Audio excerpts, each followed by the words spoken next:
Assalamualaikum warahmatullahi wabarakatuh. Selamat malam pemirsa, apa kabar Anda?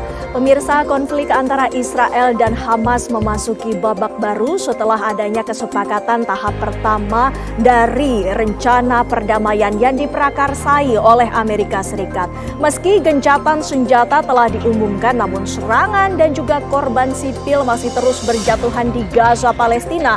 Hal ini pun memantik tanya, apakah memang Israel telah serius untuk menaati klausul perdamaian ini? Kami akan membahasnya bersama sejumlah narasumber. Saya Windy Wellingtonia. Dan saya Vena Kintan. Kami juga akan hadirkan pembahasan untuk Anda pemirsa pasca musibah di Ponpes Al-Khazini Sidoarjo. Pemerintah berencana untuk membangun ulang gedung pondok pesantren tersebut. Pemerintah juga berencana untuk mengawasi pesantren lain yang bangunannya sudah tua menggunakan APBN. Pertanyaannya pemirsa, tepatkah APBN digunakan untuk pembangunan pesantren? Kami akan hadirkan pembahasannya untuk Anda di Apa Kabar Indonesia Malam.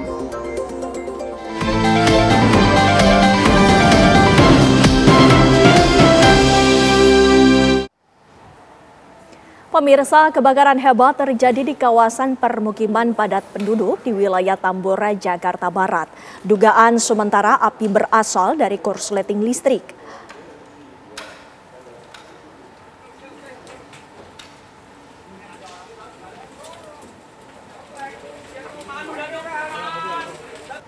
Api dengan cepat membakar 4 rumah warga yang berada di Jalan Pangeran Tubagus Angke, Tambora, Jakarta Barat.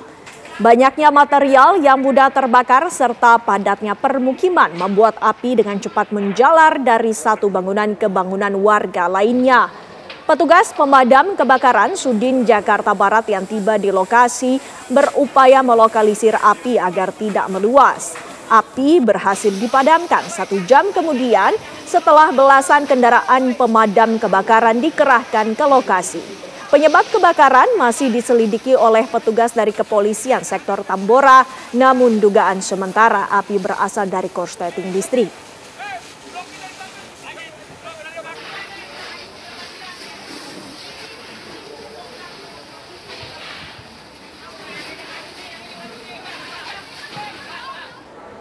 Indonesia sebagai tuan rumah kejuaraan dunia senam artistik atau World Gymnastic Championship yang ke-53 pemirsa mengambil keputusan tegas tidak melibatkan atlet Israel di ajang dunia itu yang diselenggarakan di Jakarta. Dalam konferensi pers Federasi Gimnastik Indonesia, FGI mengumumkan kejuaraan dunia senam artistik 2025 akan tetap digelar di Jakarta pada 19 sampai 25 Oktober. Soal penolakan atlet Israel, Federasi Gimnastik Internasional menghargai sikap pemerintah Indonesia dan berkomitmen melanjutkan ajang dunia itu. Sementara itu, di tengah proses penyelidikan yang dilakukan di Treskrimsus Polda Jawa Timur, polisi menitipkan puing-puing bangunan musola Ponpes Al-Khazini yang ambruk ke tempat pembuangan akhir sampah Griyo Mulyo Jabon, Sidoarjo, Jawa Timur. Material bangunan yang terdiri dari 8 buah beton core drill, 20 buah tulangan dengan berbagai diameter dan bongkahan campuran semen dan pasir diangkut dengan menggunakan alat berat. Puing bangunan musola Ponpes Al-Khazini ini dititipkan di TPA sejak 2 Oktober 2025 dengan status titipan Polda Jawa Timur. Belum diketahui sampai kapan puing-puing bangunan yang menjadi barang bukti kasus ambruknya musola Ponpes Al-Khazini ini akan dititipkan.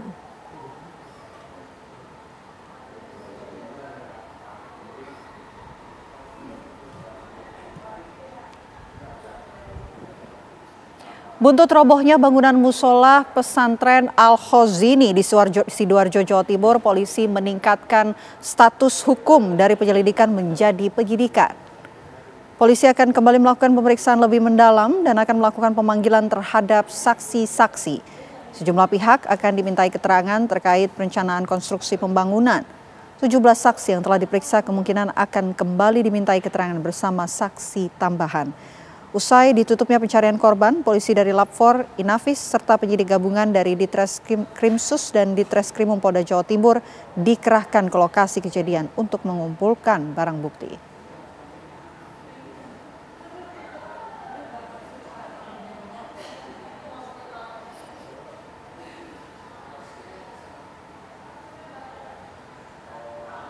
Proses identifikasi jenazah korban ambruknya bangunan musola Pondok Pesantren Al-Hosini, Buduran Sidoarjo terus dilakukan oleh tim DVI Polda Jawa Timur. Hingga Kamis malam, 8 jenazah kembali berhasil diidentifikasi pemirsa, sehingga total korban yang telah terverifikasi mencapai 48 orang. Dalam konferensi pers di Rumah Sakit Bayangkara, Surabaya, Kombes Pol Husnan Marzuki, Kabidokes Polda Jatim, menyampaikan bahwa proses identifikasi masih berjalan secara intensif. Tim DVI menggunakan metode antemortem dan postmortem untuk mencocokkan data korban dengan laporan dari pihak keluarga. Hari ini menyisakan sekurangnya 18 hingga 19 kantong jenazah yang belum teridentifikasi, sehingga pihak keluarga masih tetap menanti proses identifikasi.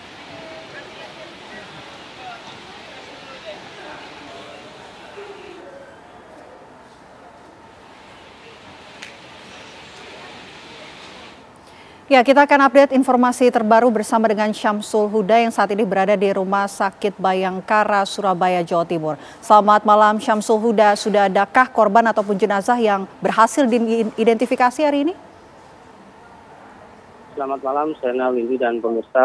Hingga malam ini proses identifikasi masih terus berlangsung dan hingga malam ini masih 48 korban yang sudah berhasil diidentifikasi oleh tim DVI dan masih menyisakan 17 korban yang belum teridentifikasi. Dari 17 tersebut 5 diantaranya adalah body part. Dan pada sore tadi sudah kembali dilakukan proses rekonsiliasi, di mana proses rekonsiliasi ini akan melakukan pencocokan kembali data antemortem yang sudah didapat dari keluarga dengan data postmortem, yakni dari data jasad para korban.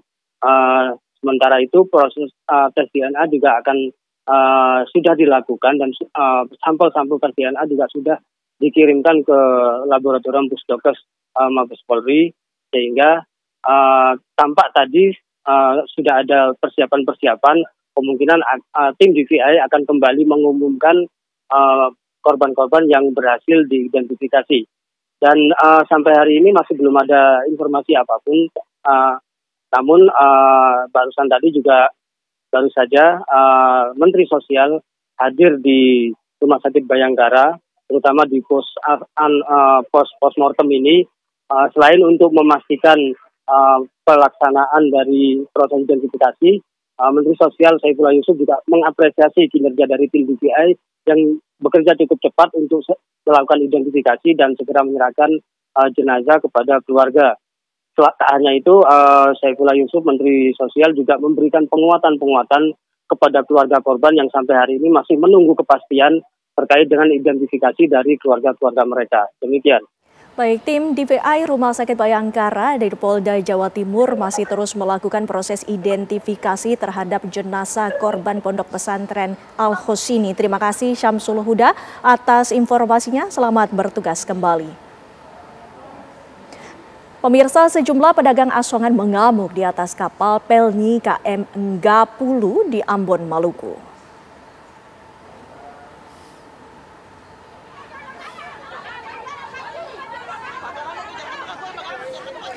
Pemirsa, seperti inilah video amatir yang memperlihatkan sejumlah pedagang asongan di Pelabuhan Yosudarso, Ambon, Maluku yang mengamuk terhadap petugas anggota TNI AL dan anak buah kapal Pelni KM Enggapulu.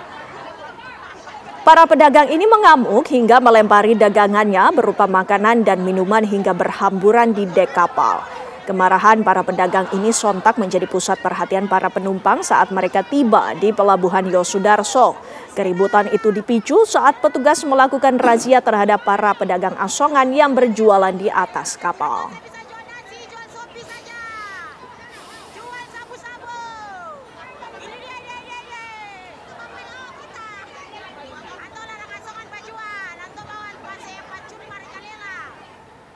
Presiden Prabowo Subianto akan segera melantik 9 orang anggota Komite Reformasi Polri. Kami hadirkan informasi selengkapnya untuk Anda sesaat lagi, tetaplah bersama kami. Ada kembali bersama kami, pemirsa. Presiden Prabowo Subianto akan segera melantik 9 orang anggota Komite Reformasi Polri. Menurut Mensesnek Prasetyo Hadi, nama-nama anggota tersebut telah ditetapkan, tinggal menunggu waktu pengumuman resmi dan pelantikan. 9 anggota Komite Reformasi Polri berasal dari berbagai latar belakang untuk memberi masukan dengan memperkuat institusi kepolisian.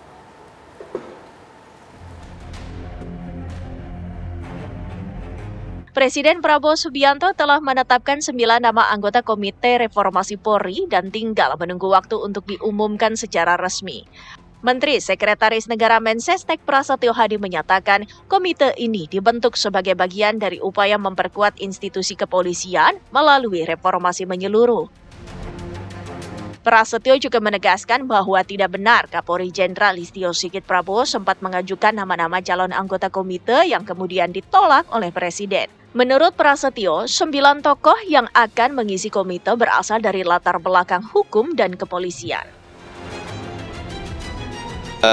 Bermacam-macam, tapi yang pasti adalah tokoh-tokoh yang memiliki kompetensi di bidang hukum dan tokoh-tokoh yang memiliki pengalaman dan kompetensi di bidang kepolisian.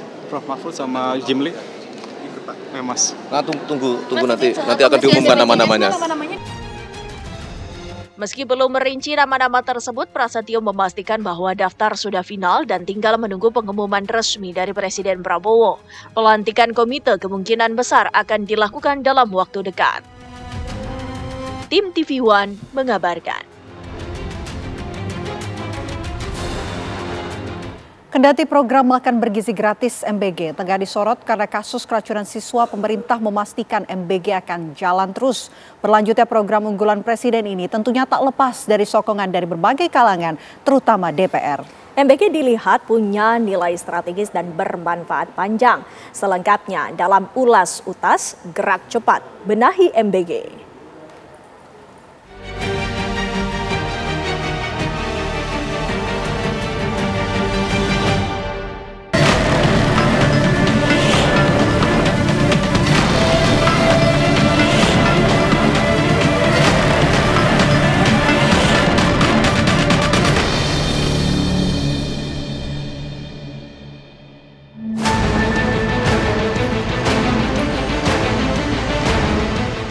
Dewan Perwakilan Rakyat menyokong penuh kelangsungan program makan bergizi gratis yang menjadi unggulan pemerintahan Prabowo Subianto. Kendati pelaksanaan MBG tengah disorot setelah kasus keracunan yang mendera siswa, legislatif menilai program ini bernilai strategis. Tak hanya tujuan mulia mencerdaskan anak bangsa, lebih dari itu ada ekonomi berputar dari desa hingga kota. Jadi, kalaupun ditemui masalah dalam pelaksanaannya, tidak berarti mengambil jalan menghapus, tapi cukup dengan menambalnya agar lebih baik dan tak terulang di kemudian hari. Kita lihat dulu, kita evaluasi total, kemudian bagaimana kemudian nanti di lapangannya, mana saja yang harus kita perbaiki, mana saja yang kita harus evaluasi. Kan sekarang baru akan dilakukan, jadi apa saja yang akan dilakukan, bahkan sudah akan ada turun perpres untuk melibatkan kementerian lembaga terkait untuk ikut bisa berpartisipasi sehingga tidak terjadi hal yang kemudian kemarin terjadi seperti keracunan dan lain sebagainya. Ya kita beri kesempatan dulu untuk evaluasi itu bisa berjalan di lapangan. Pemerintah telah memastikan program MBG akan terus melaju.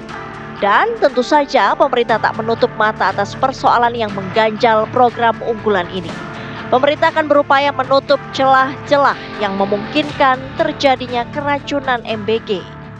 Pemerintah terus-menerus memastikan program makan bergizi gratis berjalan aman, layak sesuai SOP, dan tepat sasaran. Tentu ada tantangan dan kekurangan, tapi saudara-saudara, komitmen pemerintah jelas, respon cepat, instruksi Bapak Presiden tegas, perbaiki sistem, perkuat tata kelola MBG secara menyeluruh. Presiden Prabowo sendiri akan menerbitkan peraturan presiden, Perpres, tentang tata kelola MBG. Perpres itu digadang-gadang bisa menjadi instrumen penting agar tak lagi ada persoalan yang membelit program MBG di seluruh wilayah tanah air. Lalu, Apa isi dari Perpres tentang tata kelola MBG tersebut? Dalam Perpres tersebut dimuat tugas pokok fungsi masing-masing kementerian, lembaga, institusi untuk mendukung program makan bergizi gratis. Contohnya ya, penyelenggara makan bergizi gratis adalah Badan Gizi Nasional, tapi pengawasan ada di Kementerian Kesehatan. Kemudian BPOM melakukan mitigasi, evaluasi terkait dengan seluruh aspek higienis, sanitasi, dan lain-lain, termasuk juga mitigasi jika terjadi gangguan kesehatan terhadap penerima manfaat, yang itu nanti mungkin kerjasama dengan Kementerian Kesehatan. Peran daerah juga akan terlihat di mana Kemendagri mengkoordinir seluruh Pemda dan Pemda ikut terlibat dalam program makan bergizi gratis. Berbagai kalangan mengakui bahwa program MBG sebagai program yang bernilai positif panjang. Karena itu program MBG tak boleh dihentikan. Program MBG diyakini bermanfaat bagi pemenuhan gizi anak-anak yang dalam jangka panjang akan memenuhi kualitas kecerdasan generasi penerus bangsa ini. Manfaat positif yang panjang lainnya adalah membuka lebar iklim yang bakal menumbuhkan perekonomian rakyat. Proses yang panjang ini nanti akan menghadirkan kesempatan-kesempatan baru ya. Misalnya bagaimana pihak penyedia atau supplier bahan bakunya ya. Di situ ada petani, ada nelayan ya, yang siapapun yang memang dia itu termasuk dalam mata rantai awal untuk menyediakan bahan baku. Itu tentu akan menjadi pihak yang juga diuntungkan ya. Nah, pada sisi proses kita juga melihat bahwa di situ juga ada peluang-peluang terkait dengan masalah kebutuhan tenaga, di mana di situ akan juga menghadirkan kesempatan kerja ya. Nah, juga pada saat proses distribusinya. Nah, ini kan sebuah proses yang panjang ini melibatkan cukup banyak aktor, dan saya rasa ini menjadi sebuah ruang kesempatan kerja yang memang baik ya. Meskipun juga tadi ada catatan tersendiri ya dalam konteks pelaksanaannya ya. Ya, bagian penting dari program MBG adalah Dapur MBG atau yang dinamai Satuan Pelayanan Pemenuhan Gizi SPPG. Dapur-dapur MBG ini terbukti mampu menggerakkan ekonomi di tingkat lokal. Dari dapur MBG bisa lahir wirausaha baru bidang pangan. MBG ini kan istilahnya kan new emerging market ya. Jadi pemerintah membuat pasar baru melalui konsumsi di peserta didik kita. Dengan satu dapur melayani 3.000 para penerima manfaat, ada siswa, ada ibu hamil, dan menyusui dan segala macamnya itu, maka akan ada yang disebut dengan rantai pasokan bahan baku ke dapur.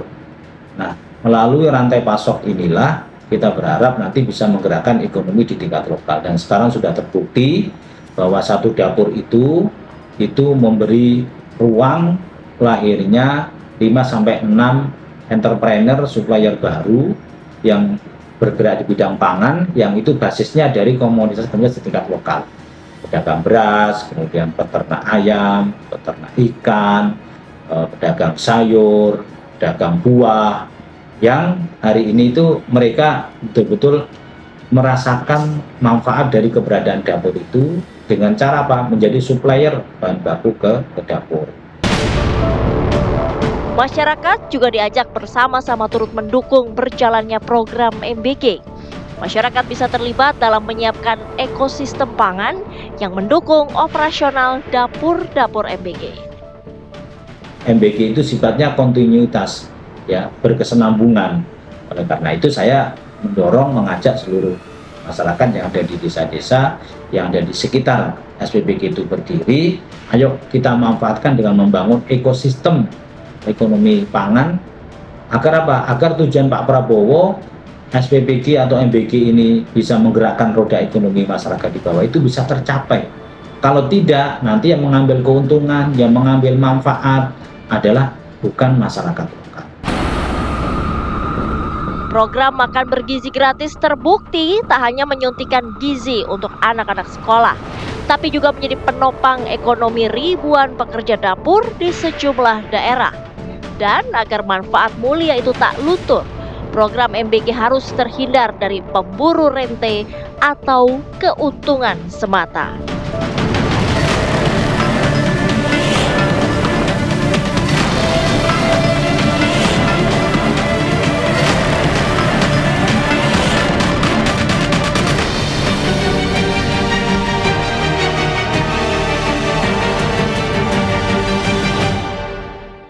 Pemirsa, Israel terus melancarkan serangannya ke Gaza, Palestina, padahal gencatan senjata telah disepakati. Kami akan membahasnya lebih lanjut bersama sejumlah narasumber usai jeda pariwara. Yaitu tadi yang menjadi pertanyaan besar. Meski gencatan senjata telah disepakati, mengapa Israel masih saja terus-menerus melakukan ataupun melancarkan serangan udaranya, bahkan menelan korban jiwa yang merupakan warga sipil di Gaza, Palestina. Untuk membahasnya, pemirsa, bersama kami sudah ada sejumlah narasumber, sudah hadir di tengah-tengah kami Hasibullah Satrawi yang merupakan pengamat Timur Tengah. Selamat malam, assalamualaikum Mas Hasibullah. Dan di sebelahnya sudah ada Hoirul Umam yang merupakan pengamat hubungan internasional dari Universitas Paramadina. Assalamualaikum. Selamat malam. Waalaikumsalam Mbak Windy. Ya. Salam Kang Hasib.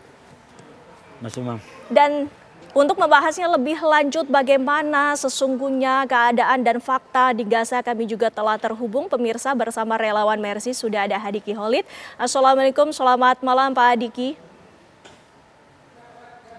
Waalaikumsalam, selamat malam Mbak Windy. Ya, baik. Ini menjadi perbincangan yang menarik karena kita ketahui bersama bahwa gencatan senjata ini telah disepakati bahkan tengah dimediasi dengan Amerika Serikat. Namun ternyata faktanya di lapangan bahwa Israel masih terus-menerus Bapak-Bapak melancarkan serangannya. Pak Hasibullah, kami ingin tanyakan terlebih dahulu, mengapa demikian? Ya, saya rasa ada dua hal yang bisa menjelaskan tentang situasi yang simpang siur tentang dimulainya gencatan senjata sekarang ini. Yang pertama bahwa memang perundingan sekarang ini berlangsung dalam tekanan yang cukup tinggi dari para mediator untuk Hamas dan Israel bisa menerima gencatan senjata ini. Dan yang kedua, karena sangat rawan, maka banyak hal yang tidak langsung dibuka ke publik. Termasuk poin-poin kesepakatan, termasuk waktu-waktu permulaan.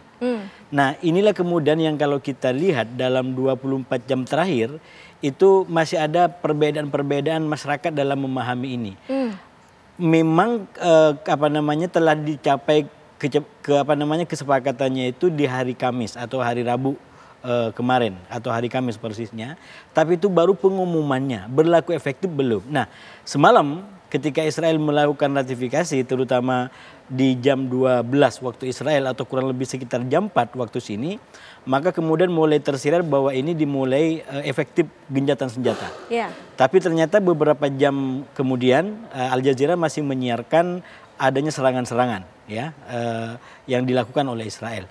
Nah, ada sumber juga yang menyatakan dari militer Israel, terutama per 12 siang tadi atau jam 4 sore waktu kita, bahwa pemberlakuan efektif daripada gencatan senjata ini adalah dimulai dari jam 12 siang tadi waktu Israel atau jam 4 sore waktu kita.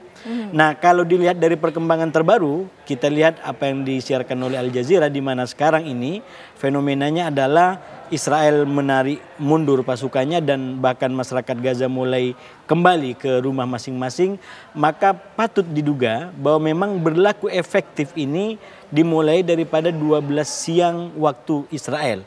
Nah, itu artinya berdasarkan kesepakatan tahap awal ini, kalau betul permulaannya adalah 12 siang waktu Israel, maka kita akan lihat dari jam 12 siang atau jam 4 sore waktu kita, karena ada selisih 4 jam di antara Israel dengan kita akan lihat dari 4 sore tadi sampai 4 sore besok. Apakah betul-betul Israel komitmen dengan gencatan senjata ini? Karena kalau dia komitmen, maka 24 jam pertama itu Israel akan menarik diri pasukan-pasukannya, dan itu dibutuhkan untuk 24 jam kedua, yaitu di hari kedua dan di hari ketiga, bagi Hamas untuk menunjukkan komitmennya, yaitu membebaskan sandera yang sedang ditahan oleh Hamas, termasuk yang meninggal. Walaupun memang Hamas menyatakan untuk yang meninggal karena situasi lapangannya sangat berat, mungkin dibutuhkan lebih banyak waktu daripada 72 jam semenjak diberlakukan. Nah, ini menurut saya situasi yang bisa dipahami oleh masyarakat. Kenapa kok sudah ada gencatan senjata tapi masih ada serang menyerang. Apalagi ya Israel untuk menjadi kembali kepada titik yang disepakati itu butuh menarik pasukannya, dan itu kerawanan kalau secara militer karena mereka menarik pasukan yang jumlah banyak, sementara masyarakat Gaza juga mungkin dikhawatirkan segera balik ke titik-titik yang menjadi tempat pendudukan mereka selama ini. Kita akan cross-check faktanya bagaimana di lapangan. Pak Hadiki, apakah benar bahwa masyarakat dari Gaza Palestina ini sudah mulai berangsur pulang ke kediamannya masing-masing? Apakah ini artinya Gaza sudah dinyatakan aman? Baik, terima kasih Mbak Wendy. Info dari staf lokal kami, memang minggu lalu itu perbatasan antara Gaza City di utara dan di daerah Khan Yunis itu, yaitu Netzarim, itu memang masih ditutup ya. Namun dalam minggu ini dikatakan itu memang sudah mulai dibuka kembali. Tetapi memang masyarakat perlu tahu juga bahwa poin-poin kesepakatan ini secara tertulis pasti ini memang belum beredar secara pasti. Dan militer Israel menarik mundur pasukannya itu juga bukan keluar dari wilayah Gaza seperti sebelum 7 Oktober. Itu juga yang harus masyarakat di lapangan ini memahami bahwa daerah-daerah yang dulu mungkin mereka anggap adalah daerah yang kampungnya mereka, ini sebenarnya masih merupakan daerah buffer zone yang menjadi wilayah yang diawasi oleh Israel, dan setiap ada gerakan masyarakat sipil yang masuk ke daerah sini memang konsekuensinya adalah aktivitas militer dari Israel. Ini juga yang memang sering terjadi di wilayah-wilayah yang berada di dekat era buffer zone itu, Mbak Windy. Baik, dan Mas Hoirul, kita ketahui bersama dalam tahap awal ini ataupun tahap pertama dari rencana perdamaian ini ada beberapa poin-poin yang disepakati oleh kedua belah pihak. Antara lain mungkin adalah pertukaran sandera ini. Apakah sudah menemukan titik terang ataupun kesepakatan antara kedua pihak tersebut? Iya, sebagai bagian dari sebuah kesepakatan tentu kemarin sudah disepakati dari masing-masing pihak. Oleh karena itu Trump sendiri, Presiden Amerika Serikat, mengumumkan itu sebagai sebuah bagian dari poin-poin negosiasi. Tetapi yang kemudian penting untuk dikawal semua pihak, termasuk juga dunia internasional yang kemudian diharapkan bisa menjadi the guardian of peace di garda terdepan di wilayah Gaza untuk memastikan bahwa proses itu memang berjalan. Karena memang potensi bagi terinterupsinya proses peace settlement ini sangat terbuka. Mulai dari eskalasi di tingkat lapangan sampai kemudian basis persepsi di tingkat lapangan yang kemudian bisa berubah menjadi strategic miscalculation, sehingga kemudian memunculkan letupan-letupan eskalasi yang di luar kalkulasi. Nah itu yang kemudian betul-betul harus diantisipasi. Nah oleh karena itu dalam situasi seperti ini memang dibutuhkan mutual trust, terutama dari pihak-pihak yang diharapkan bisa menjadi pihak penengah yang kemudian bisa dipercaya oleh pihak Hamas, di sisi lain juga dipercaya oleh Israel.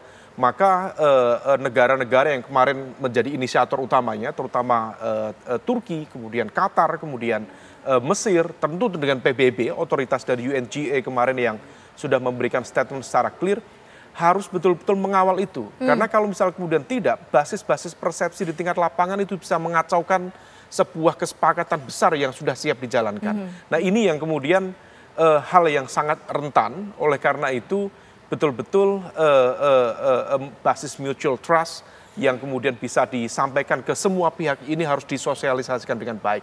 Tanpa itu saya pikir potensi rentan untuk kemudian terjadi eskalasi yang tidak diinginkan. Tapi ada beberapa nama yang ternyata dari Israel ini menghapus nama-nama yang diajukan oleh pihak Hamas. Ini nanti mungkin bisa dikonfirmasi lagi mengapa Israel melakukan tindakan tersebut ya. Mas Hasibuloh, selepas jeda pariwara berikut ini kami masih akan membahasnya pemirsa, tetaplah bersama kami.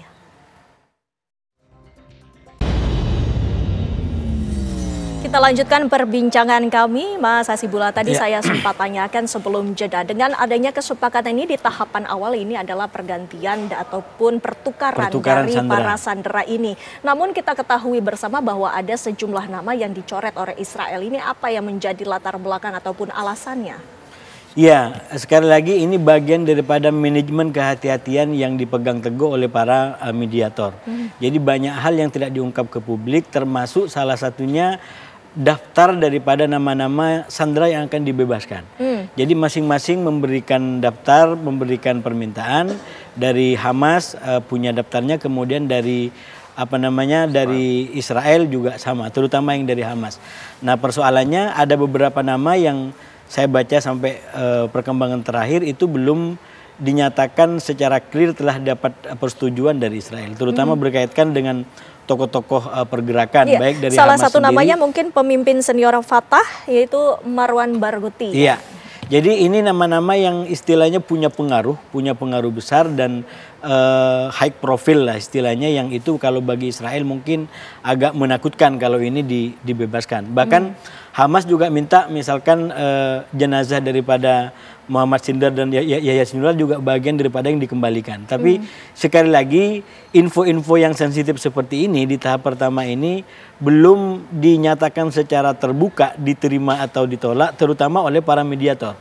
Karena ini memang bagian daripada hal-hal yang spesifik yang itu diharapkan nanti bisa dipecahkan bersama dengan berjalannya waktu. Iya, apa yang ditakuti oleh Israel yang tadi Anda sebutkan ini? Ya, sebenarnya kan kalau kembali kepada profilnya tokoh-tokoh tadi ini, katakanlah kayak Barghouti tadi, itu kan bisa menjadi kayak semacam semangat kembali, recharge tenaganya bisa ngecas kembali, bisa menguat kembali. Kelompok-kelompok perlawanan, kelompok-kelompok politik yang ada di Palestina gitu.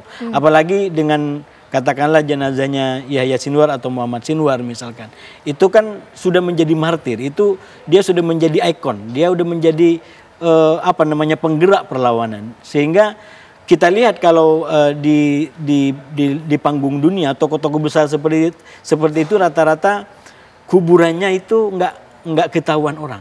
Dan ini mungkin juga kayak semacam ada kebiasaan kalau di Timur Tengah itu kalau sudah tentang tokoh besar itu biasanya kalau dia sensitif itu kuburannya bisa nggak ketahuan juga ada di mana, karena mereka takut dampak daripada gerakan dan pengaruh daripada ikon ataupun tokoh yang besar seperti beliau ini. Saya melihat kalau pada akhirnya Israel tidak menyetujui untuk menukar nama-nama itu, mungkin salah satunya karena pertimbangan-pertimbangan politik dan perlawanan yang dikhawatirkan muncul di kemudian hari. Dan apakah ini artinya juga bahwa ada adanya dua pendapat yang berbeda antara dengan adanya resistensi ataupun adanya ketahanan yang dilakukan oleh Hamas ataupun Fatah terhadap Mahmud Abbas? Ya, kalau misal terkait dengan konteks itu, memang ada beberapa hal yang kemudian harus dipertimbangkan. Memang kalau misal kemudian keberadaan dari tokoh-tokoh kunci itu, baik yang masih hidup, misalnya tadi dari tokoh Fatah maupun yang sudah meninggal, memang dalam konteks eskalasi konflik, dia berpotensi kemudian menjadi sebuah simbol perlawanan. Dia emboldening dari sebuah proses konflik itu terjadi. Maka kalau misalnya kemudian nama itu muncul atau setidaknya jasad yang kemarin sempat dibahas oleh Trump, kalau misalnya kemudian permintaan dari Hamas untuk kemudian menghadirkan, dalam konteks ini besar kemungkinan yang dimaksud adalah Yahya Sinwar yang menjadi simbol kekuatan pasca Haniyah yang kemudian ternyata juga sudah diserang oleh Israel, maka berpotensi memang itu menjadi sebuah lecutan semangat baru bagi sebuah perlawanan yang akan dilakukan oleh sel-sel kekuatan Hamas di wilayah Gaza. Nah, oleh karena itu dalam konteks ini memang bisa saja ini sengaja dilakukan oleh Israel untuk menurunkan moral dari kekuatan politik Hamas dan juga kekuatan sel-sel militer Hamas, tetapi di saat yang sama ya memang faksi-faksinya memang cukup beragam.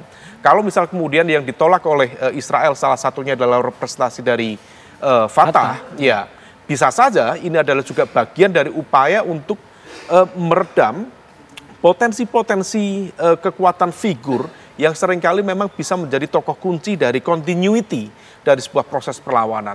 Nah, ini yang kemudian semua tentu sedang berhitung, Mbak Windy, karena Israel sendiri tentu juga berkepentingan untuk melakukan akuisisi secara lebih besar di wilayah itu, maka kemudian yang bisa mereka lakukan adalah betul-betul menekan setiap potensi kekuatan, dalam konteks ini adalah leadership dari kekuatan-kekuatan yang mereka anggap berpotensi melakukan eskalasi dalam waktu ke depan. Nah ini yang harus diantisipasi. Ya kita berharap proses negosiasi itu bisa berjalan, karena sekali lagi ini adalah basis trust dari semuanya. Iya.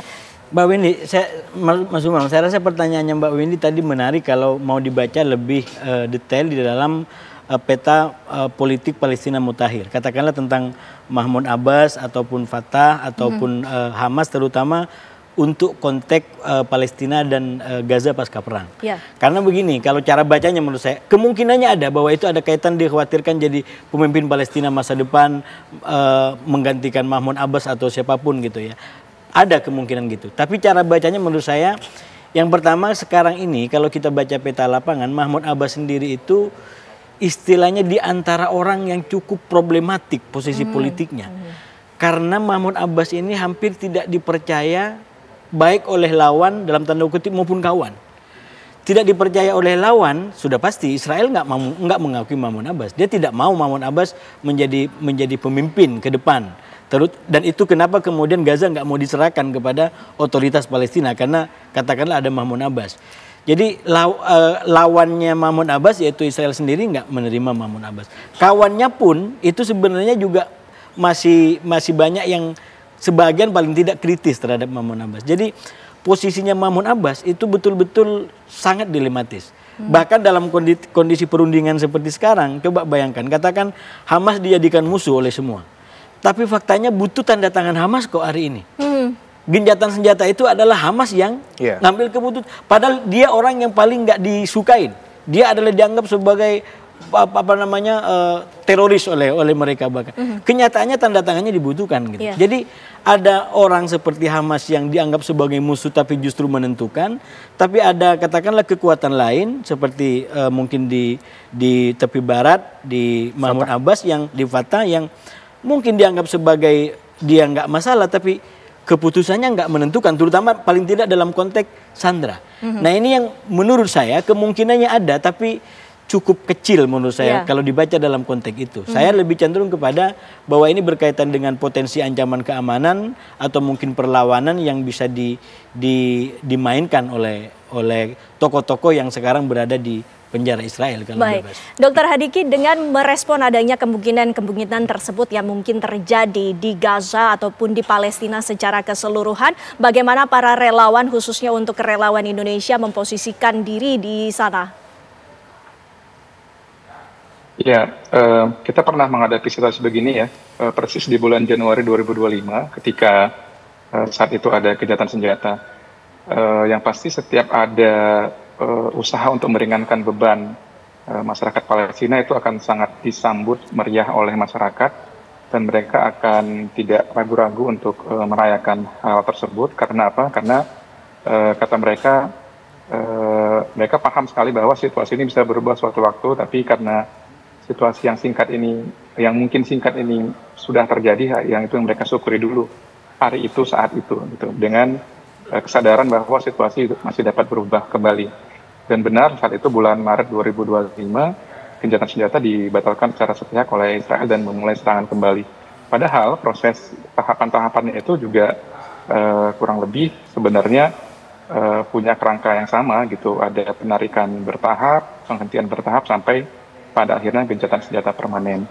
Dan pihak dari Palestina sendiri juga sudah berusaha mengikuti segala regulasi yang ada di dalam kesepakatan gencatan senjata, tapi violation of the trust-nya itu sendiri dilakukan oleh pihak Israel.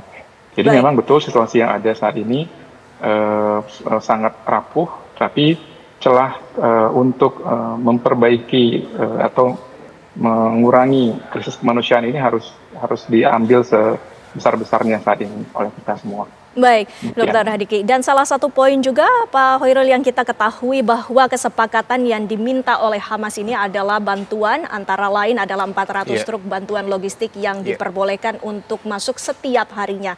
Nanti kita akan bahas dalam 400 truk itu apakah bisa mencakup dan juga menyalurkan untuk seluruh warga di sana ya. Kami akan kembali pemirsa sesaat lagi.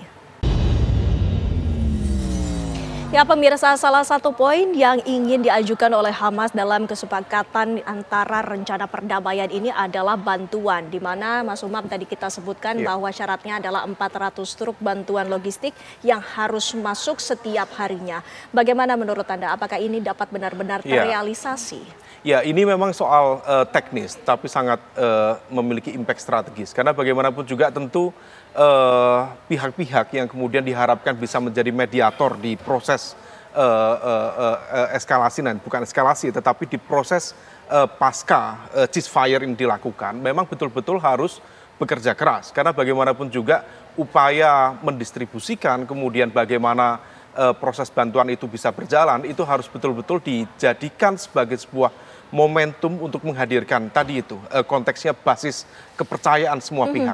Nah, yang menjadi tantangan di sini adalah ketika kemudian elemen-elemen itu tidak memiliki kapasitas yang memadai di lapangan, maka akses sekali lagi ini membutuhkan political will dari semua pihak, akses untuk menjangkau titik-titik yang kemudian diharapkan bisa berdampak signifikan terhadap krisis kemanusiaan yang terjadi selama 2 tahun terakhir, itu yang kemudian betul-betul dibutuhkan.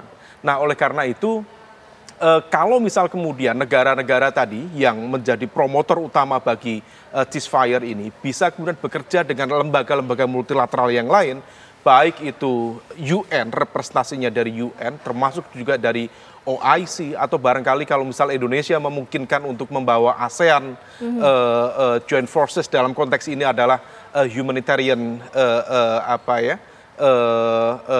koridor misalnya, itu kalau misal bisa dilakukan akan jauh lebih efektif, sehingga kemudian tidak hanya bergantung pada bagaimana kemampuan dari distributor dari masyarakat Palestina di tingkat lapangan, tetapi memang betul-betul bisa dikerahkan secara optimal.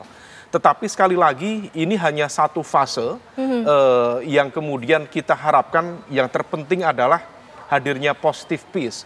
Positive peace itu bukan sebagai sebuah entitas dari ketiadaan perang, bukan itu saja, tetapi betul-betul hadirnya rasa keadilan, rasa aman, dan sekali lagi trust. Nah, trust yang selama ini kemudian mencoba untuk dibangun itu seringkali kemudian terdegradasi oleh hal-hal yang tidak diprediksi. Nah, ini yang kemudian harus dijaga betul semua pihak. Saya berharap misal Presiden Prabowo juga bisa membawa aspirasi itu bukan hanya dalam konteks UNGA kemarin dengan narasi yang cukup lantang, tetapi betul-betul kemudian bisa di follow up secara clear di lapangan, terutama dalam proses mengamankan dan juga mendistribusikan bantuan tadi, sehingga kemudian proses lanjutan di tahapan-tahapan ceasefire itu bisa dilakukan secara optimal. Iya, tentunya kita juga harapkan bahwa penyaluran ini secara optimal bisa diterima oleh masyarakat Gaza. Namun Dr. Hadiki, kami ingin mengetahui secara hitung-hitungannya 400 truk bantuan logistik setiap harinya itu apakah sudah memenuhi ataupun cukup untuk warga di sana? Kalau secara potong lintang tentu tidak cukup, Mbak. Tapi kita melihat ini sebagai sebuah proses longitudinal gitu ya. Dengan dibukanya blokade bantuan, artinya bahan-bahan pokok itu sudah bisa masuk dan sudah mulai bisa menjangkau pasar-pasar. Ini saja sudah bisa menurunkan harga-harga yang melambung tinggi di dalam Gaza akibat blokade. Yang kedua, pembukaan ini juga dari Rafah gitu ya, yang diinfonya seperti itu. Artinya ini koridor Philadelphia yang selama ini dibuat oleh Israel untuk membatasi area Rafah dengan Khan Yunis ini juga sudah mulai dibuka. Sehingga isolasi masyarakat Rafah dengan daerah Khan Yunis ini juga sudah mulai berbaur kembali gitu ya. Dan akan mempermudah akses-akses baik dari Rafah ke Khan Yunis ataupun sebaliknya. Dan yang nomor 3, tentu kita harus melihat tahapan bantuan. Bantuan paling utama tentu yang masuk adalah bantuan bahan pokok gitu ya, bahan pokok, dan yang paling penting, yang paling krusial nanti adalah apakah sudah dapat izin masuknya bantuan alat-alat berat dan alat-alat sumber energi, ya seperti generator atau solar panel. Karena ini juga nanti merupakan salah satu tulang punggung untuk perbaikan peradaban yang hancur selama perang di dalam Gaza. Baik, ya Mas Hasibullah, jika kita melihat apakah ada kemungkinan Israel ini tidak menjalankan kesepakatan itu baik nanti ke depannya ataupun bahkan di awal? Ya, kalau kita bicara kemungkinan, terutama dilihat dari track recordnya selama ini, sangat besar kemungkinannya. Ya, itu yang Cuman dikhawatirkan. kita juga harus realistis cara membacanya bahwa upaya hari ini jauh lebih kuat dibanding upaya-upaya yang ada sebelumnya. Apa indikatornya? Misalkan keterlibatan para mediator yang selama ini tidak ada. Turki itu. Turki all out, dia mendorong tercapainya gencatan senjata. Amerika, bahkan Trump dikatakan akan datang langsung ke Sharm el-Sheikh untuk tanda tangan. Artinya apa? Ada upaya yang ekstra yang juga dilakukan untuk mendapatkan hasil yang ekstra. Nah, oleh karena itu kalau saya ngebacanya, ini ibarat mobil, perundingan ini akhirnya berjalan karena dorongan dari semua pihak termasuk Indonesia, minimal di konteks PBB dan pertemuan G8 negara-negara berpenduduk muslim itu. Karena itu kalau ini sudah berjalan, saya mengusulkan dan mendorong pemerintah Indonesia untuk jangan justru malah agak mundur. Ini kita sudah, mobilnya sudah mulai jalan dan kelihatan memang akan ada tantangan. Salah satu tantangannya misalkan di tahap kedua menurut saya akan jauh lebih krusial. Soal rekonstruksi Gaza, soal bagaimana mengakhiri senjata Hamas, soal bagaimana Gaza dibentuk demilitarisasi Gaza dan lain sebagainya. Itu akan menjadi hambatan. Nah, oleh karena itu menurut saya akan sangat strategis kalau Indonesia bisa lebih berperan di situ, minimal dalam dua pos yang sangat strategis. Yang pertama, sekarang sudah mulai muncul wacana dikirimnya pasukan internasional untuk menjadi penyanggah atau penjamin keamanan di Gaza setelah Israel keluar. Dan sekarang negara-negara seperti Turki, Qatar sudah diberitakan akan mengirim, Amerika sudah akan mengirim pasukannya. Pak Prabowo sudah mengatakan akan mengirim pasukan. Ini adalah waktunya. Jadi harus ada langkah konkret di situ. Dan yang kedua, menurut saya yang jauh lebih strategis juga, saya selalu sampaikan, yaitu peran daripada Dewan Perdamaian yang itu nanti akan mengelola Gaza baru pasca perang yang sekarang akan diketuai oleh Trump dan di level implementatif itu adalah Tony Blair. Menurut saya kita begitu banyak punya orang tokoh-tokoh yang hebat untuk memberikan ide yang betul-betul menjamin terwujudnya dua negara ini. Dan saya sudah sampaikan juga di sini beberapa waktu lalu, kalau disebutkan lagi kayaknya mengulang-ulang, nggak enak juga. Tapi sekali lagi kita banyak punya tokoh yang punya pengalaman, komitmen dengan lintas iman, karena ini harus diterima di kedua belah pihak, bukan yang paling adil, tapi yang paling diterima oleh para pihak. Tony Blair orang yang saya yakin tidak akan dianggap adil, tapi dia paling diterima oleh Trump, bisa diterima juga oleh Timur Tengah. Begitu juga dengan tokoh-tokoh di kita, banyak bisa diterima oleh Barat, bisa juga diterima oleh negara-negara di Barat, di Timur Tengah. Nah, inilah menurut saya yang harus kita ambil, kita dorong pada momen sekarang yang saya ibaratkan seperti mobil, perundingan ini sudah berjalan dan kita tahu akan menghadapi tantangan, minimalnya tantangan dalam bentuk Gaza pasca perang dan perwujudan solusi dua negara dalam bentuk Palestina merdeka dan Israel yang damai di sampingnya. Iya, Mas Umam, peranan dari PBB khususnya dari Dewan Keamanan PBB juga apakah juga perlu dalam hal ini dari adanya dibentuknya kembali resolusi seperti apa? Iya, kalau misal posisi dari UNSC dalam konteks ini Dewan Keamanan, lagi-lagi itu nanti yang akan menentukan bagaimana status sovereignty atau kedaulatan Palestina itu sendiri. Maka narasi atau gagasan besar yang sebenarnya sudah sangat lama dimunculkan terkait dengan solusi dua negara, memang dalam konteks prosedur administratif di level piagam PBB sendiri nanti akan menentukan apakah sah atau tidak, ataukah disetujui atau tidak proposal itu. Maka memang ini menjadi sebuah wake up call bagi semua pihak untuk kemudian mendorong semua, termasuk dalam konteks ini tentu adalah Amerika.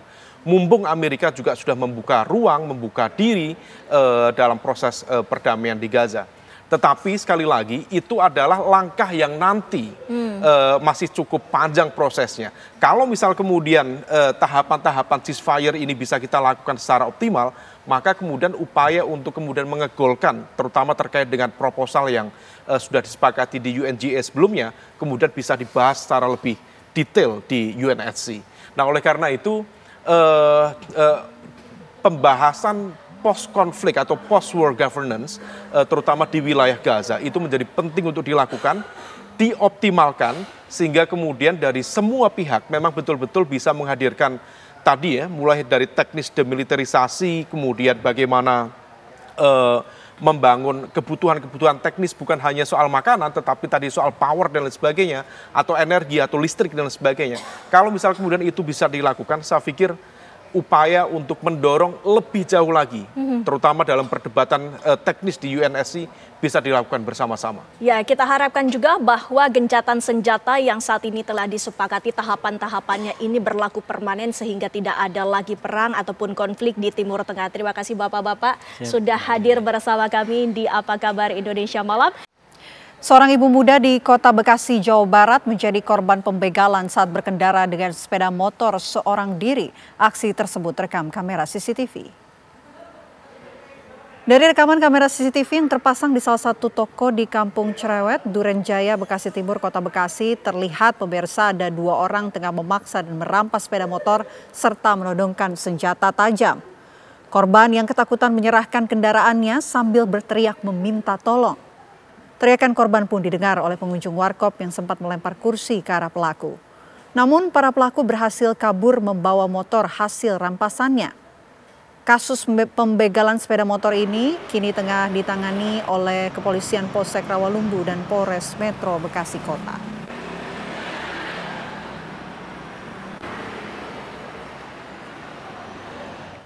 Diduga gara-gara rebutan lahan parkir, seorang juru parkir liar di Kabupaten Maros, Sulawesi Selatan nekat menikam teman sendiri. Tim Jatanras Polres Maros menangkap salah seorang juru parkir liar setelah menikam temannya sendiri bersama juru parkir berinisial ID. Pria bernama Markus ini ditangkap di wilayah Kecamatan Mandai, Kabupaten Maros, Sulawesi Selatan beserta barang bukti sebilah badik yang digunakan untuk menikam korban. Pelaku kesal karena melihat korban menawarkan jasa penyeberangan kendaraan di perempatan Jalan Poros, hingga akhirnya berujung dengan penikaman di bagian mata korban. Kini pelaku dijerat dengan pasal 351 KUHP tentang penganiayaan berat dengan ancaman hukuman maksimal 5 tahun penjara.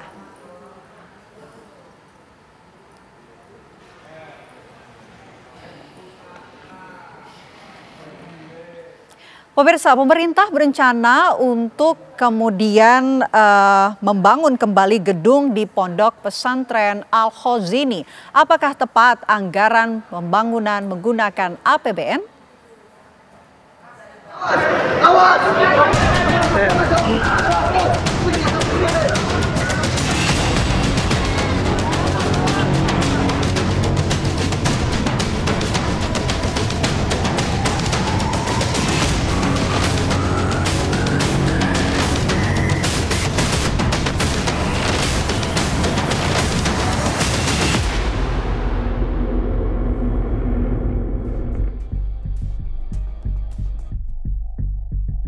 Pasca musibah di Pondok Pesantren Al-Khozini, Sidoarjo, Jawa Timur yang menelan korban jiwa puluhan orang, pemerintah berencana untuk membangun ulang gedung di Pondok Pesantren ini.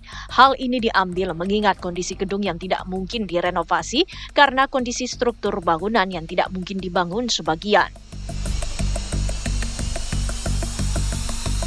Selain itu, pemerintah juga akan melakukan pengawasan dan perbaikan gedung-gedung di pesantren yang berpotensi ambruk karena dimakan usia ataupun tidak sesuai konstruksinya. Namun, hingga saat ini masih belum dipastikan berapa banyak gedung milik pondok pesantren yang akan diperbaiki karena dalam tahap verifikasi.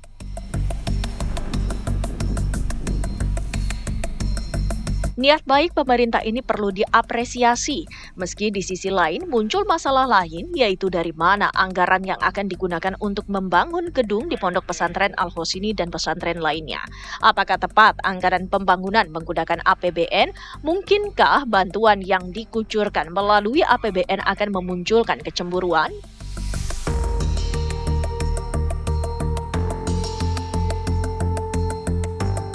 Ya, rencana ini menuai polemik, beragam respon pemirsa, dan pertanyaannya apakah tepat kemudian penggunaan ataupun pembangunan pondok pesantren ini menggunakan APBN. Kita akan bahas bersama dengan sejumlah narasumber. Saya akan perkenalkan untuk Anda yang sudah hadir bersama saya di studio TV One. Ini ada Pak Saleh Daulay, Ketua Komisi 7 DPR RI dan Wakil Ketua Umum DPP PAN. Selamat malam Pak Saleh. Terima kasih sudah hadir bersama kami di studio TV One. Selain Pak Saleh juga kami sudah terhubung pemirsa bersama dengan Kiai Haji Marsudi Syuhud, Waketum MUI. Selamat malam Pak Kiai. Selamat malam, Assalamualaikum warahmatullahi wabarakatuh. Waalaikumsalam warahmatullahi wabarakatuh. Kita buka terlebih dahulu dengan Pak Saleh. Pak Saleh, saya ingin dengar respon dari Anda, dari DPR RI tentunya, dengan usulan yang disampaikan oleh Menteri PU berencana untuk membangun ulang pondok pesantren Al-Khozini di Sidoarjo, Jawa Timur, dan juga berencana untuk mengawasi pondok pesantren lain menggunakan APBN. Bagaimana menurut Anda, Pak Saleh? Pertama saya menyampaikan dulu ya, rasa duka cita yang mendalam terhadap musibah yang menimpa pesantren Al-Khozini dan juga telah menelan korban. Saya kira ada 64 sampai 67, mungkin ini kan sedang dilakukan identifikasi. Dan tentu ini adalah musibah yang sangat katakanlah melukai hati kita bersama sebagai anak bangsa. Dan karena itu tentu kita mengapresiasi niat baik dari pemerintah.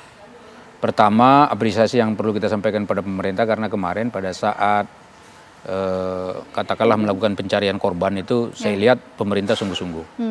Ada BNPB, ada Basarnas malah justru, dan hampir semua pejabat-pejabat penting di Republik ini datang ke sana. Termasuk Pak Muhaimin Iskandar, Menko PMK, dan juga banyak pejabat menteri juga yang hadir di sana, termasuk gubernur dan juga kepala-kepala daerah yang ada di sekitar situ. Ini adalah bentuk kepedulian pemerintah terkait dengan musibah yang katakanlah tidak hanya menelan korban harta tetapi juga nyawa. Dalam hal ini tentu kita merasa sedih. Apalagi mereka sudah ada yang meninggal dan ada yang masih katakan dirawat, dan juga tentu saya dengar ada juga yang diamputasi, dan itu tentu akan meninggalkan jejak yang tidak mudah untuk dilupakan. Itu yang pertama dulu ya. Dan karena itu tentu atas dasar itu saya berdoa kepada Allah supaya korban musibah ini yang meninggal mendapat tempat yang terbaik di sisi Allah SWT, dan keluarga korban diberi kesabaran dan ketabahan. Dan mereka yang sedang sakit segera diberi kesembuhan, dan pesantren itu kembali bisa beroperasi dengan baik. Itu yang pertama. Baik. Yang kedua, saya merasa perlu juga sebetulnya pemerintah kita ini sungguh-sungguh untuk melakukan investigasi yang mendalam terhadap musibah ini. Karena musibah seperti ini tentu tidak boleh terulang lagi. Nah karena itulah maka investigasi yang dilakukan itu harus secara mendalam, termasuk diantaranya adalah soal bagaimana perencanaan sebuah bangunan tertentu di lembaga-lembaga pendidikan yang ada, termasuk secara khusus di pesantren-pesantren.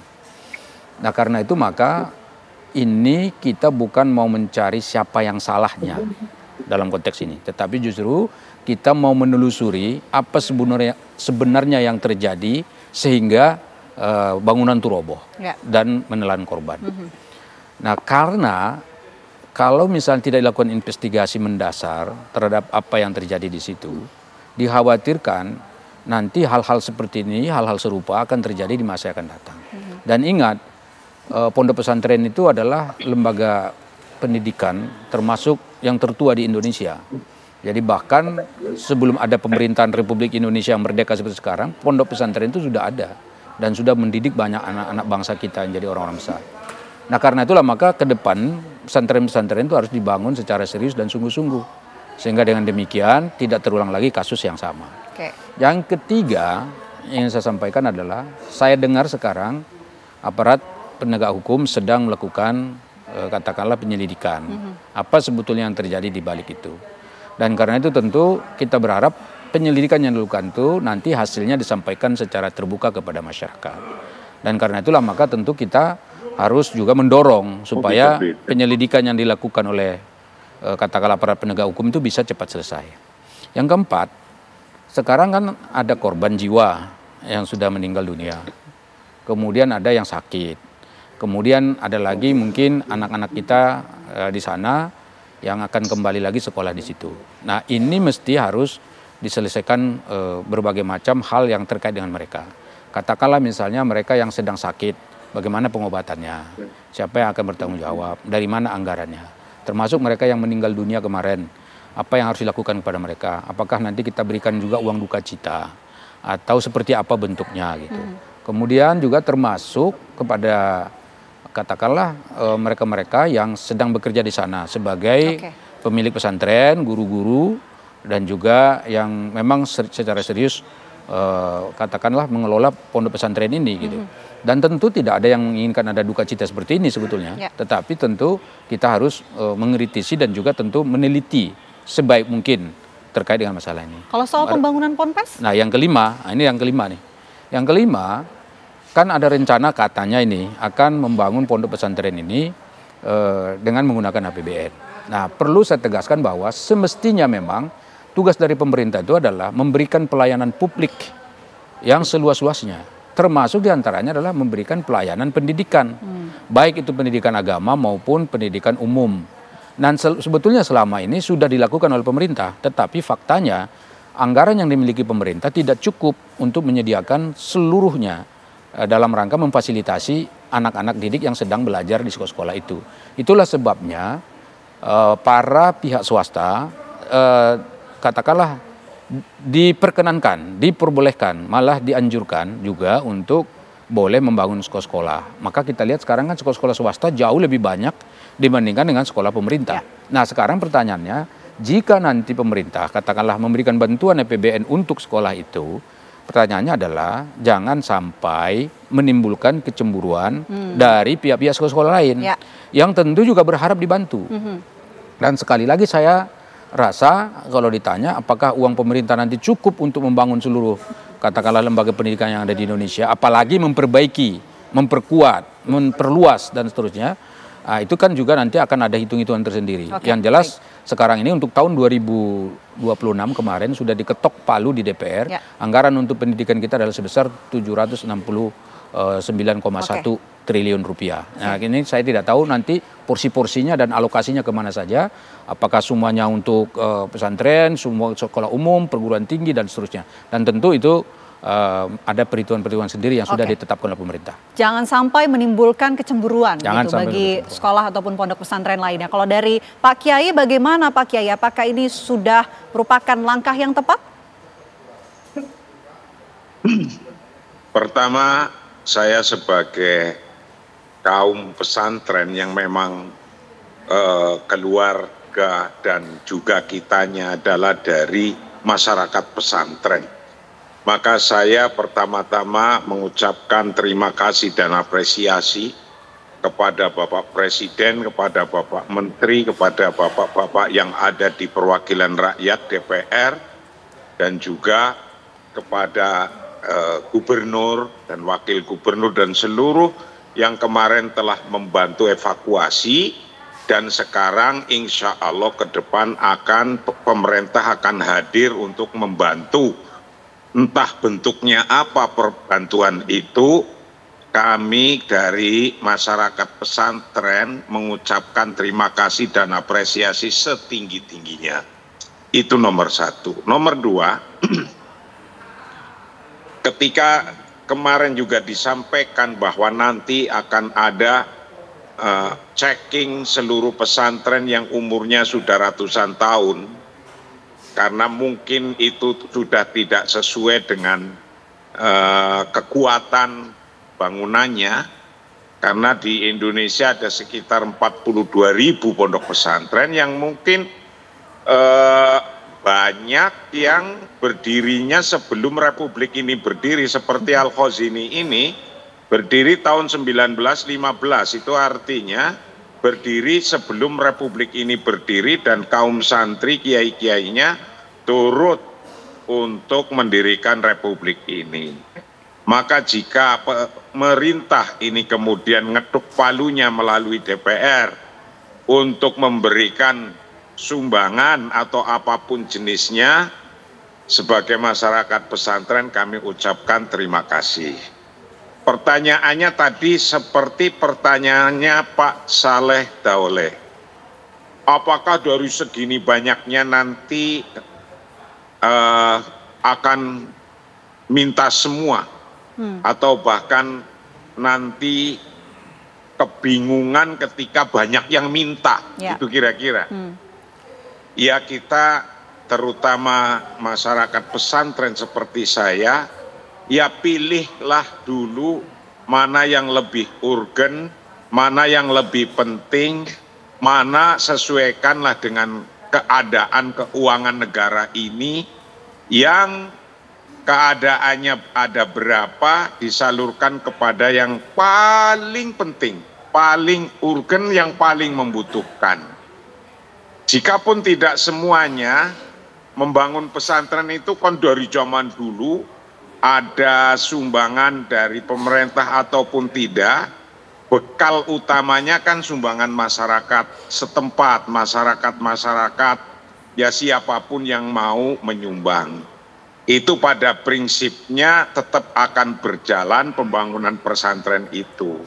Itu akan lebih cepat misalnya jika memang pemerintah ada bantuannya dari pemerintah. Untuk itu kami ucapkan terima kasih dan mudah-mudahan bisa terlaksana. Pertanyaan tentang keadilan nanti, bagaimana kalau minta semua? Saya yakin masyarakat pesantren akan memahami mana sih yang lebih urgen ketika ada santri 20.000, 40.000 satu komplek pesantren, yang kemudian mungkin bangunannya juga ada yang baru yang masih layak, tapi juga ada bangunannya yang saya yakin sudah berumur panjang, mungkin sudah membutuhkan untuk direnov. Lah itulah yang didahulukan, yang memang kegiatan pesantrennya itu padat dan santrinya itu banyak, kok di situ ada bangunan yang memang dibutuhkan untuk direnov, itulah diutamakan. Persoalannya misalnya pemerintah bisa memberikan 50% dari budget atau bahkan 30% dari budget renovasi atau bahkan cuma 10% itu nggak ada persoalan. Tapi yang kami harapkan dari daerah-daerah, pemerintah daerah itu mengecek dan memberikan masukan bahwa gedung ini sudah tidak layak misalnya, harus segera direnovasi.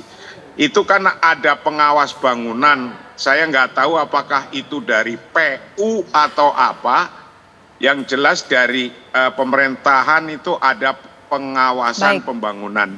Maka utamakan untuk dicek dulu mana-mana sih yang kelihatannya ada bangunan yang memang harus direnov, dan disitulah kemudian pemerintah memberikan fasilitas, terutama misalnya hitung-hitungannya, konsultannya atau insinyurnya, ahli bangunannya, itu dikasih saja, itu sudah terima kasih. Kemudian disampaikan kepada pesantren, kepada kiai-kiai, Pak Yai, bangunan ini menurut hitung-hitungan ahli bangunan misalnya sudah tidak layak dipakai. Itu disampaikan kepada kiainya, dan kiainya saya yakin akan senang dan terima kasih. Kemudian nanti bersama-sama masyarakat, kiainya akan menyampaikan kepada masyarakat bahwa bangunan ini sudah tidak bisa dipakai, maka harus dirobohkan, harus dibangun kembali. Ketika demikian, pemerintah melalui APBN-nya kok mau bangun 10%, 20%, 50%, itu alhamdulillah saja untuk para kiai. Akan terima kasih sekali. Ya apalagi kalau dikasih 100% ya sangat bangga sekali. Ditahan dulu Pak Kiai. Tapi mungkin pertanyaannya tentang kebingungan nanti seluruh pesantren bikin proposal kan kayak gitu. Oke, saya mau minta tanggapan dari Pak Saleh dengan apa yang disampaikan oleh Pak Kiai. Jadi sebetulnya kan niat baik dari pemerintah untuk memberikan bantuan itu harus diapresiasi, malah didukung. Dan saya katakan tadi, semestinya memang seluruh pelayanan publik, termasuk dalam ini tentu pendidikan yang paling mendasar, dan juga kesehatan tentu, itu memang harus kita dukung. Tapi masalahnya tadi kalau misalnya berapa persen dan seterusnya, saya kira kan memang pemerintah pasti akan udah punya penilaiannya. khusus untuk pesantren Al-Khazini ini sebetulnya ini kan musibahnya sudah ada dan terjadi.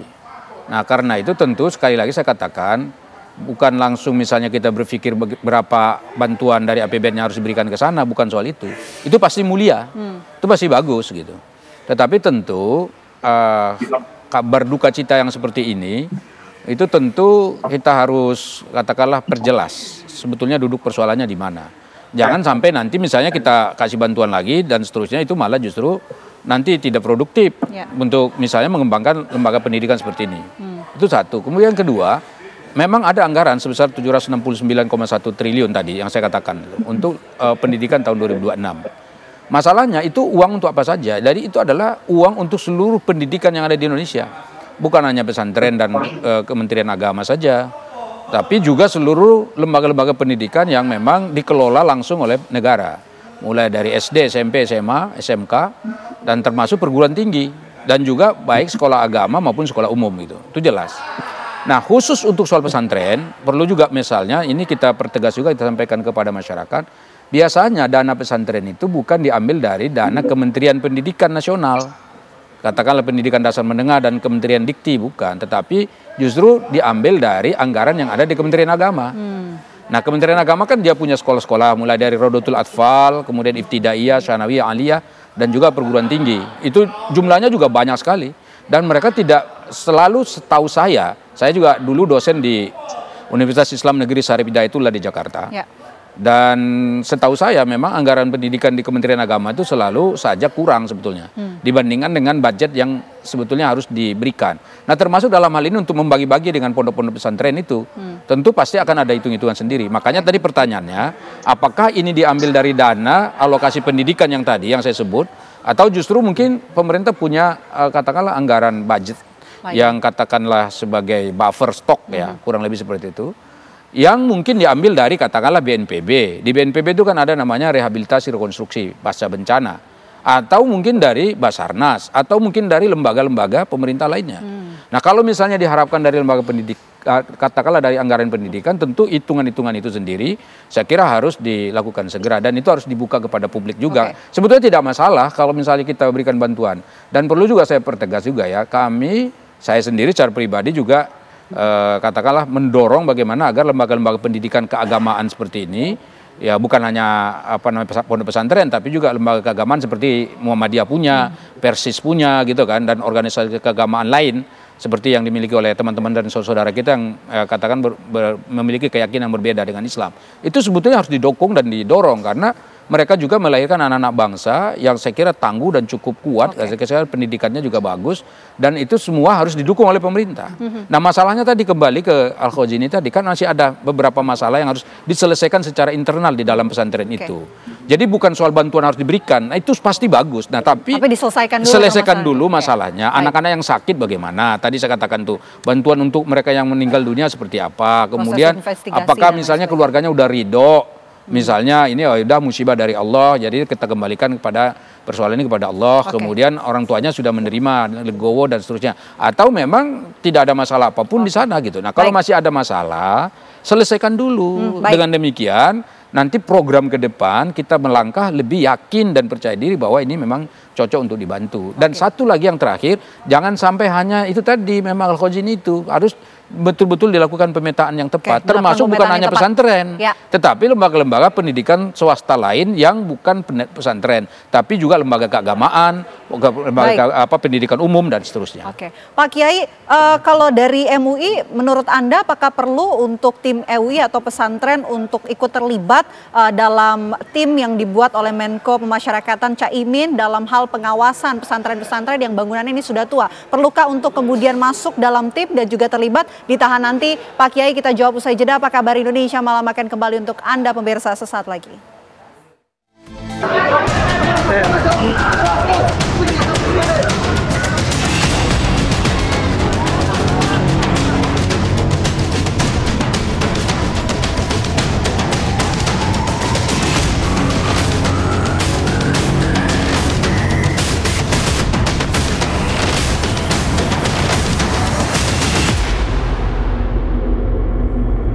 Anda Anda kembali menyaksikan Apa Kabar Indonesia Malam. Kita lanjutkan diskusi kita. Saya mau ke Pak Kiai. Pak Kiai, apakah dari tim MUI ini perlu untuk kemudian ikut terlibat dalam tim yang dibentuk oleh Menko Pemasyarakatan Caimin untuk melakukan pengawasan terhadap ponpes-ponpes yang bangunan ini sudah tua?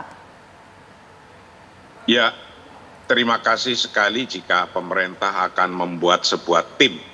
Yang tim itu akan memonitor bangunan-bangunan pesantren terutama yang sudah tidak layak huni, tidak layak dipakai.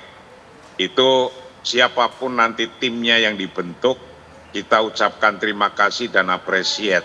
Dan itu yang mungkin salah satu yang sangat membantu kepada pesantren-pesantren yang ada di Indonesia.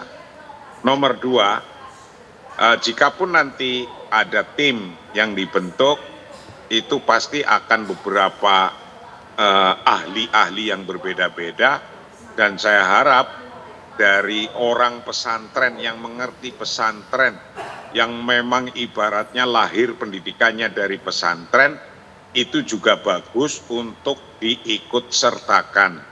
Karena untuk komunikasi dengan kiai-kiainya, komunikasi dengan pimpinan-pimpinan pondoknya itu nanti akan lebih mudah jika ada orang pesantren, orang pondok pesantren atau ex alumni pondok pesantren yang sekarang di DPR ya banyak, yang sekarang jadi menteri ya banyak, yang sekarang jadi pimpinan-pimpinan di Republik ini juga banyak, bisa diambil khusus dari MUI jikapun itu dibutuhkan, ya siap semualah, siap insya Allah. Oke, baik. Kalau begitu saya mau ke Pak Saleh. Pak Saleh, jika kemudian ini kan kita berandai-andai ya, pemerintah akan tetap melanjutkan untuk menggunakan APBN dalam hal pembangunan ulang untuk pondok pesantren, termasuk juga memberikan perhatian terhadap ponpes yang tua. Bagaimana kemudian mekanisme pengawasannya nantinya? Jadi kalau pengawasan itu apapun program yang dikerjakan oleh pemerintah yang memakai dana APBN tentu itu harus diawasi. Ya. Yang pengawasan itu kan tentu berjenjang. Berjenjang itu bisa di internal kementerian yang memakai uang itu atau mengeluarkan uang itu. Katakan tadi nanti PU mungkin ya, karena yang bicara di publik yang akan membantu adalah PU, katakan seperti itu. Mereka kan punya inspektorat sendiri. Inspektorat itu tugasnya ya tentu adalah untuk melakukan pengawasan kerja-kerja daripada kementerian itu sendiri. Termasuk diantaranya penggunaan uang paling utama. Nah itu satu. Kemudian yang kedua, tentu pemerintah juga punya lembaga-lembaga pengawas keuangan lain seperti BPK misalnya seperti itu, yang juga akan tentu diminta untuk ikut mengawasi ini secara langsung.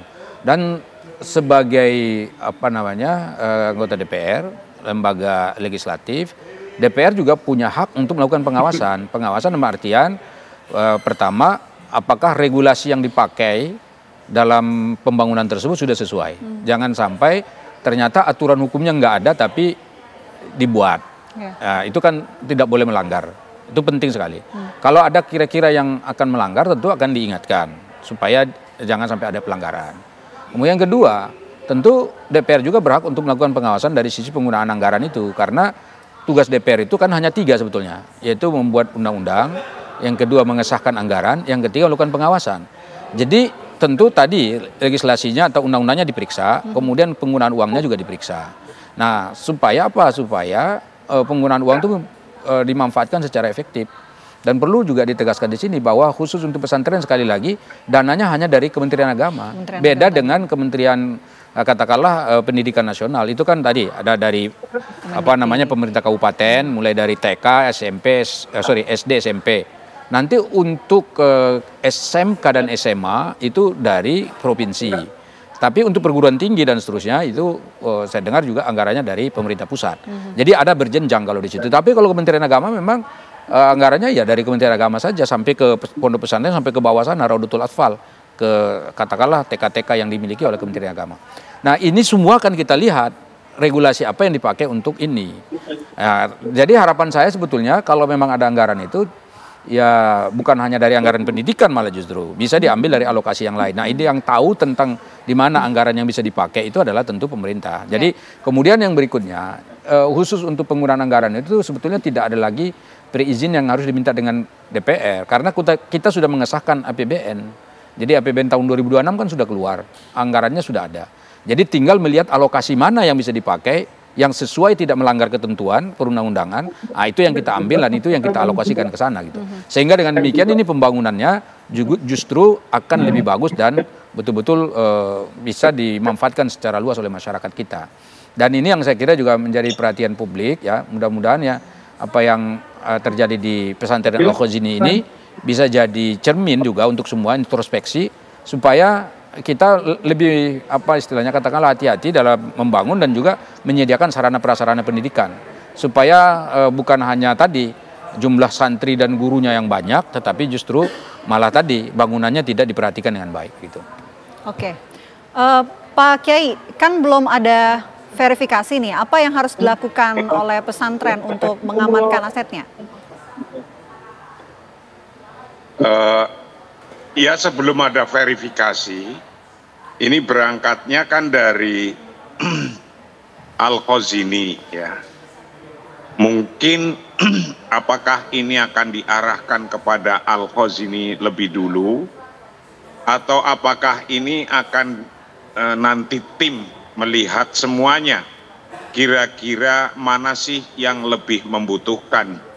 Pesantren-pesantren tua akan dilihat yang santrinya banyak, ataupun apa yang akan dilakukan. Saya yakin nanti akan ketemu mappingnya, akan ketemu hal-hal yang dibutuhkan yang lebih urgen.